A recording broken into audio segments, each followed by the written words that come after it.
Баршаңызға қайырлы күн достар. Бүгін мен сіздерге өте жұп-жұмсақ, нәзік болып шығатын пирогтың рецептісін ұсынамын. Сіздер де осы рецепт бойынша дайындап көрсеңіздер, бұл рецептке, бұл пирогқа сіздер де ғашық болуыңызға сенімдімін.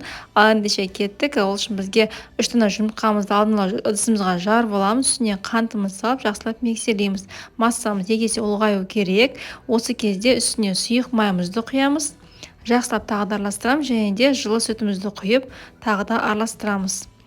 Яғни бұл жерде сүт пен майымыз жақсылап бірігу керек жұмыртқалы массамен.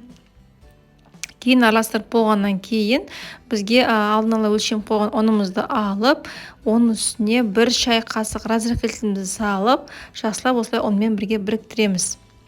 Біріктіріп болғаннан кейін бірден ұнымызды салмаймыз, ситу арқылы осылай кішкене өткізіп, тесто қамырымызды араластырамыз. Лопатканың көмегімен араластырамыз. Жоғарыдан төмен қарай осылай араластыру қажет. Сол кезде массамыздың, яғни көлемі бірден түсіп кетпейді. Жақсылап осылай барын араластырып, менде дәл осындай масса болып шықты. Енді осыны формамызға құйып, менде форманың диаметрі 24. Осылай формамызға құйып, барын жақсылап құйып аламыз.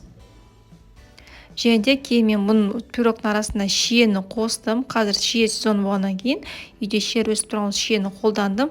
Шиенің артық сулары кету үшін, яғни пирогты ылғалдатып жүрмеу үшін аздап қана 1 ас қасық крахмалды салып, картофельный крахмалда болады.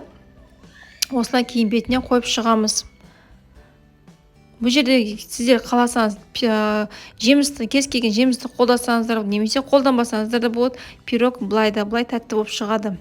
Қызып тұрған пеште 180 градуста 40-30 минут пісіріп аласыздар.